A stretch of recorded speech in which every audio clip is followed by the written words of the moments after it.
जिन्दगीका आयामहरूमा आज म काभ्रे मण्डन महादेव स्थानका मित्र जयकृष्ण श्रेष्ठद्वारा प्रेषित नुवाकोट मदानपुर घर भई हाल काठमाडौँ बस पार्कमा रहनुहुने रामचन्द्र घिमिरेको जिन्दगीका आयामहरू एउटा प्रयास प्रस्तुत गर्नेछु।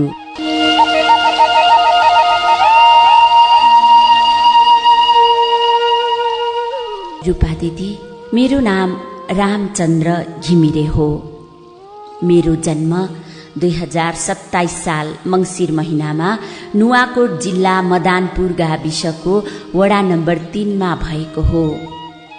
दैवको नियति भनौं या मेरो भाग्य, 2 वर्षकै उमेरमा अर्थात् 2029 सालमा मलाई पोलियो रोग लाग्यो र म सधैँको लागि अपाङ्ग भए। भर्खर तोते बोली मात्र बोल्न सक्ने एउटा सानो बालकलाई दैवले हुनसम्मको चोट दिए। निर्दयी दैवलाई मलाई अपाङ्ग मात्र बनाएर चित्त बुझेन छ क्यारे। आमाको न्यानो काखमा हुर्कदै गरेको म जस्तो अपाङ्ग बालकलाई अर्को चोट पनि थपिदिए। त्यसै साल मेरी आमा गोठमा गोरु बाँध्न जानु भएको थियो रे। गोठ नजिकैको एउटा खोल्सामा आएको भेलले आमालाई बगाएर लगेछ। एउटा अपाङ्ग बालकलाई टुहुरो पनि बनाइदिएछन् दैवले। मेरी आमा जसले मलाई 9 महिनासम्म गर्भमा राखेर जन्माइन्, उनै मेरी आमाको अनुहार कस्तो थियो भनेर जान्ने भाग्य पनि भएन मेरो, भएन। यसरी भाग्यले ठगिएको म अभागी, समयको गतिसँगै केही बुझ्ने र थाहा पाउने पनि हुँदै गए। आफू जस्तै ससाना साथीहरूले आमा भनी बोलाउँदा म दङ्ग पर्थे। के मेरी चाहिँ आमा हुनुहुन्न? मेरी आमा कहाँ जानु भएको होला? कहिले आउनुहुन्छ होला? मेरो कलिलो बाल मस्तिष्कमा यस्तै यस्तै प्रश्न सलबलाउँथे।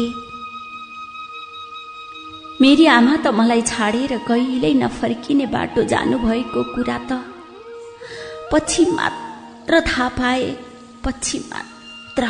दैव बरु जस्तो सुकै चोट देऊ, आमा बिनाको संसार नदेऊ, आमा बिनाको संसार नदेऊ। आमा नहुनुको पीडा भए पनि बुबाको माया भने म प्रति धेरै नै थियो। विक्रम सम्वत 2032-33 सालतिर मलाई मेरो बुबाले घर नजिकैको विद्यालय श्री भृकुटी प्राथमिक विद्यालयमा भर्ना गरिदिनु भयो। त्यसबेला प्रावि तहको विद्यालयमा कक्षा 3 सम्म मात्र पढाइ हुन्थ्यो। कक्षा 3 को पढाइ पूरा गरेपछि गाउँकै श्री शक्ति माविमा कक्षा 4 मा भर्ना भए। स्कुल पुग्न झण्डै 3 घण्टा लाग्थ्यो, किनकि म अपाङ्ग थिए। म बिहानै 7 बजे नै स्कुल हिँड्थे, तर 9 बजे हिँड्ने साथीहरूले समेत उछिनेर जान्थे। यस्तो लाग्थ्यो म कछुवा हुँ अनि उनीहरू खरायो। यसरी म स्कुल पुग्दा कहिले काहीँ त पहिलो पिरियड नै छुट्ने गर्थ्यो। अझ बिहानको पढाइ सञ्चालन हुँदा त झन् साह्रै समस्या पर्थ्यो। रातको 2-3 बजेदेखि नै स्कुल हिँड्नु पर्थ्यो। यस्तो जीवन जिउनु भन्दा त मृत्यु नै बेस जस्तो पनि लाग्थ्यो। तर जीवन अमूल्य छ, खेर फाल्नु हुँदैन भनेर पनि मनमा कुराहरू आउँथे। अन्तिम पिरियड पढ्नुभन्दा मलाई कसरी घर पुग्ने हो भन्ने पिरलोले सताउँथ्यो। 5-7 खोल्सा र डाँडाहरू पार गर्दै घर पुग्न साह्रै मुस्किल पर्थ्यो। आफूसँगै घर हिँडेका साथीहरूलाई डाँडा पारीको क्षितिजमा देख्दा आँसुका धारा बग्थे। मानौ आँसु नै मेरा साथी हुन्। मलाई साथ दिन भनेर नै सायद मेरा आँखाबाट आँसु बगेका होलान्। दाहिने गोडाले भर पाउँदैन थियो, त्यसैले ठाउँ ठाउँमा लड्दै अरूको हाँसोको पात्र बन्दै म घर पुग्थे।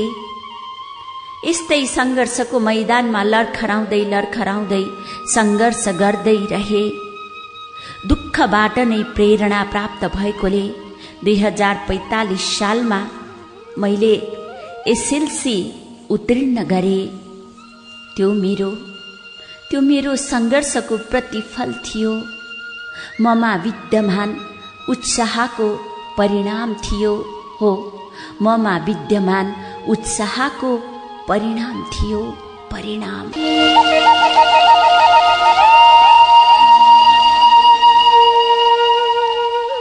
रूपा दिदी, प्रत्येक मान्छेका आफ्ना इच्छा र आकांक्षा हुन्छन्।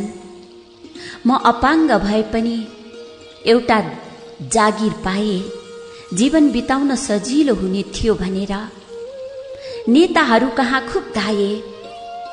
तर भोट र कुर्सीका भोका नेताहरूले म जस्तो अपाङ्ग व्यक्तिलाई के हेर्थे र? सायद म सबलाङ्ग भएको भए हेर्थे होलान्। उनीहरूको लागि म कार्यकर्ता बनेर काम गर्न सक्थे होला। दिदी, जागिरका लागि मेरो जिल्लाका चर्चित नेताहरूदेखि लिएर स्थानीय नेताहरूसम्म पनि अनुरोध गरे। तर बलेको आगो ताप्ने दुनियाँमा म जस्ता अभागीको इच्छा कहाँ पूरा हुन्थ्यो र? यसरी जागिर खाने मेरो इच्छा पनि पूरा नभएपछि 2048 सालदेखि म विदुर नगरपालिकामा रहेको क्याम्पस पढ्दै गए। मेरो पढाइमा बुबाले धेरै सहयोग पुर्याउनु भएको थियो। दाल, चामल, तरकारी बोकेर ल्याइदिनुहुन्थ्यो। मान्छेलाई त सहयोग गर्दैनन् भने भगवान त झन् ठुला भए। उनले के सहयोग गर्थे र? रूपा दिदी, म कसरी भनौं मेरो भविष्यमा घात भएको कुरा, मलाई दैवले झटारो हानेको कुरा। त्यही 2048 साल श्रावण 6 गतेका दिन मेरो भरोसाका केन्द्र, मेरो भाग्य विधाता, मेरा पूजनीय पितालाई पनि दैवले खोसेर लग्यो। मेरा लागि सधैँ धर्मराउने संसार पनि अन्धकार बन्यो। खुब रोए, आँसुको सागर बग्यो। मेरो भाग्यलाई त्यही सागरले बगायो। हो, मेरो भाग्यलाई त्यही सागरले बगायो। दिदी, तर के गर्नु, आखिर जस्तै परे पनि सहनै पर्दो रहेछ। बुबाको बिछोडको चोटलाई त सहनै पर्यो, सहे। तर मेरो पढाइ अघि बढ्न सकेन। मेरो काँधमा सम्पूर्ण परिवारको बोझ थपियो। यसरी अपाङ्ग मेरो जीवनमा अन्धकार छायो, अन्धकार। परिस्थितिले पाखा लगायो, दैवले छल गर्यो, नियतिले छेल गर्यो। हो, नियतिले छेल गर्यो।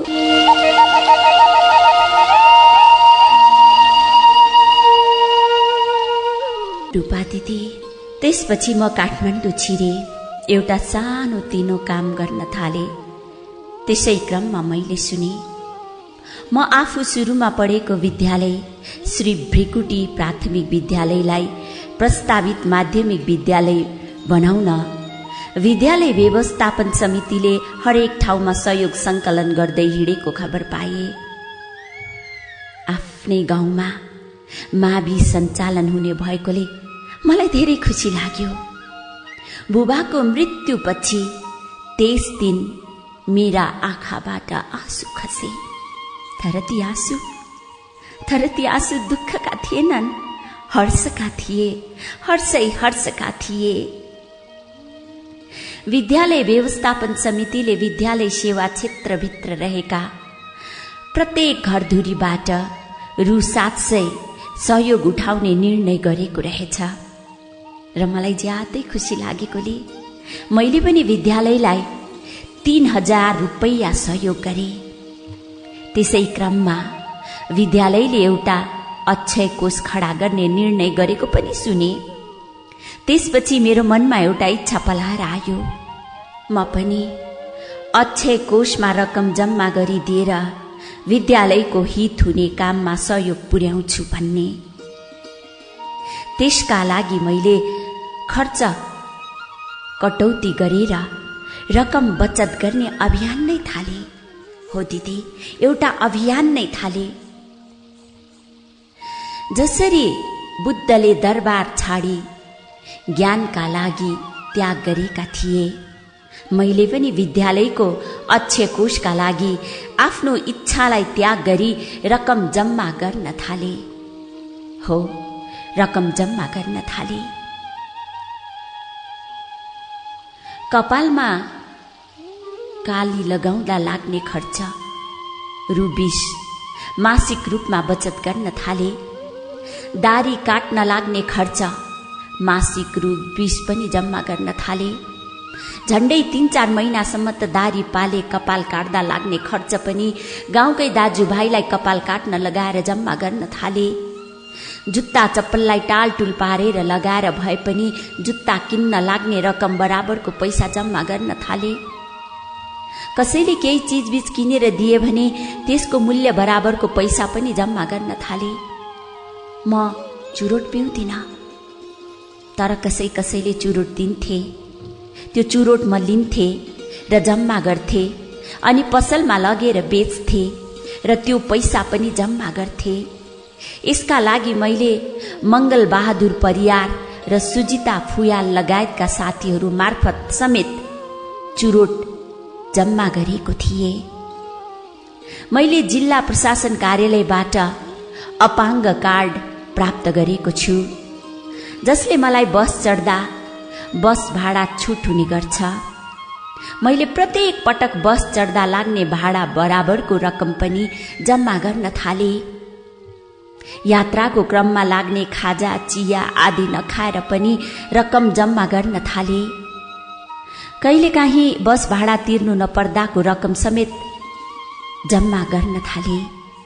यात्रा गर्ने क्रममा छुटको विषयमा कन्डक्टरले अपशब्द प्रयोग गर्दा साह्रै दुःख लाग्ने गर्थ्यो। तैपनि रकम जम्मा गर्नका लागि मैले बस भाडा छुटका लागि बहस नै चलाउने गर्थे। हो, बहस नै चलाउने गर्थे। भान्सा कोठामा प्रयोग हुने सरसामानहरूमा पनि सकेसम्म मितव्ययिता अपनाएर बचत गर्न थाले। मैले चन्द्रकला गुरुङको सिलाइ तालिम केन्द्रमा सिलाइ सिक्न थाले। 2 महिनाको रु 400 लाग्ने थियो, तर मेरो यस कामबाट प्रभावित भएर उहाँले रु 200 छुट दिनुभयो। त्यो पैसा पनि मैले बचत गरेँ। त्यसै क्रममा अपाङ्ग व्यक्तिहरूका लागि निशुल्क सिपमूलक तालिम सञ्चालन भएको थियो। त्यस तालिममा आफू पनि सहभागी भएर तालिम बापत लाग्ने रकम बचत गरे। दिदी, 2061 सालतिर हामी 9-10 जना साथीहरू मिलेर दक्षिणकाली मन्दिर गएका थियौं। अरू साथीहरू सबै बसमा चढेर जानुभयो। मलाई चाहिँ सोलुखुम्बुका साथी दुर्गा बहादुर राईले मोटरसाइकलमा लिएर जानुभयो। त्यहाँसम्म जाने बस भाडा पनि मैले बचतमै राखे। दशैं तिहार नयाँ वर्षको उपलक्ष्यमा साथीहरूले दिनुभएका उपहार पनि बेचेर बचत गर्न थाले। त्यसै गरी बाटामा भेटिएका सरसामान र पैसा समेत मैले बचतमा नै राखे। एकपटक एकजना माओवादी मित्रले क्रान्तिकारी फिल्म हेर्नको लागि मलाई रु 500 को टिकट दिनुभएको थियो। मैले त्यो टिकट विश्वज्योति हलमा गएर बेचे र त्यो पैसा पनि बचत गरे। यसरी ससाना कुराहरूमा समेत बचत गर्न थाल्दा मेरो कोठाको स्थिति भने दयनीय बन्दै जान्थ्यो। एक पटक रञ्जन मिश्र भन्ने एक मित्रले मेरो अवस्था देखेर भने, तपाईँ आफ्नो भने यस्तो अवस्था बनाएर पैसा बचत गर्नुहुन्छ र त्यो बचत स्कुललाई दिने कुरा गर्नुहुन्छ कि त्यो बचत तपाईँ आफैले कोठा सजावटमा खर्च गर्नु हुँदैन? आइए दोस्रो वर्षमा अध्ययनरत उहाँ मित्रलाई मैले नेपाल राष्ट्रका महान हस्तीहरू लक्ष्मी प्रसाद देवकोटा, दयावीर सिंह कंसाकार, शंखधर साखुवा, भारतका महात्मा गान्धी र जवाहरलाल नेहरूका योगदानबारे छलफल नै चलाए। त्यसपछि मेरो कुराबाट प्रभावित भएर उहाँले पनि केही रकम बचतका लागि भनेर दिनुभयो। म अपाङ्ग भए पनि केही सिप सिकेको छु। मैले मेरा छोरा छोरीहरूको कपडा आफैले सिएर पनि त्यस बापत लाग्ने खर्च समेत बचत गर्ने गरे। वास्तवमा म आफ्नो लागि भन्दा अरूको लागि बाँच्न चाहन्थे। आफू अपाङ्ग भए पनि अरू सबलाङ्ग भन्नेहरूका लागि नमुना बन्न चाहन्थे, नमुना बन्न चाहन्थे।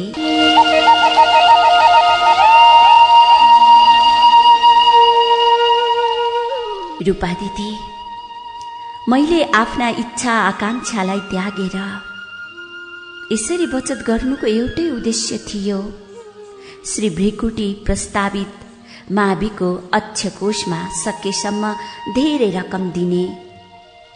यसका लागि मैले साथी भाइका कपडा जुत्ता आदि टालटुल गर्ने काम समेत गरी त्यस बापत लिएको पैसा जम्मा गरे। म अपाङ्ग भएकोले खेत रोप्न चाहिँ अरूलाई दिएको छु। बारीको काम भने मेरो परिवारले नै चलाएका छन्।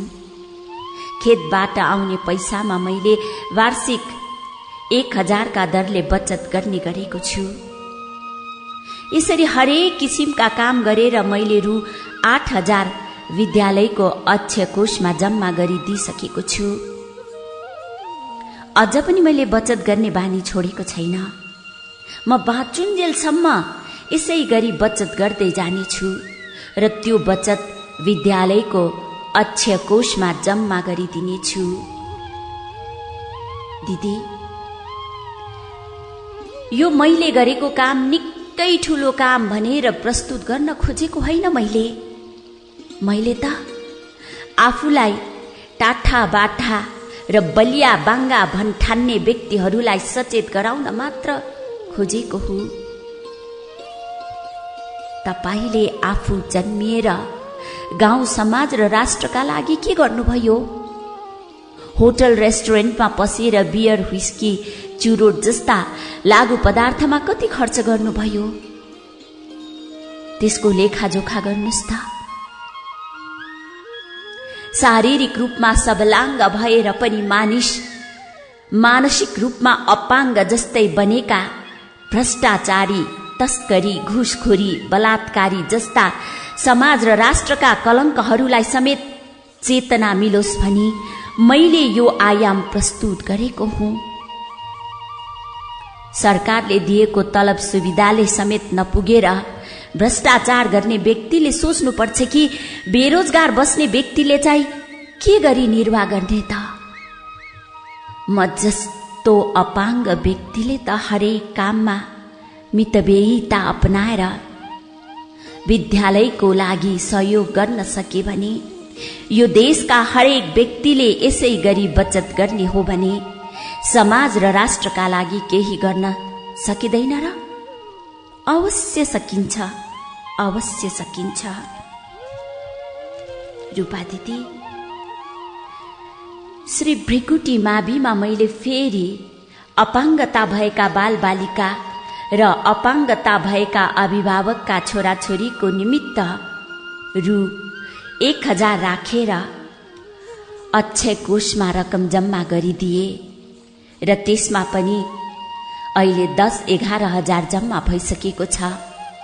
मैले जस्तै अरूहरूले पनि जम्मा गरिदिइरहनु भएको छ। म त अहिले सिलाइको काम गर्छु यहीँ बसेर। गाउँमा मेरी जीवन सङ्गिनी र छोरा खेतीपाती हेर्छन्। छोरी एकजनाको विवाह भइसक्यो। छोराले पनि 3rd इयरको एक्जाम दिएर खेतीपातीमा सहयोग गर्दै घरमा बसिरहेको छ।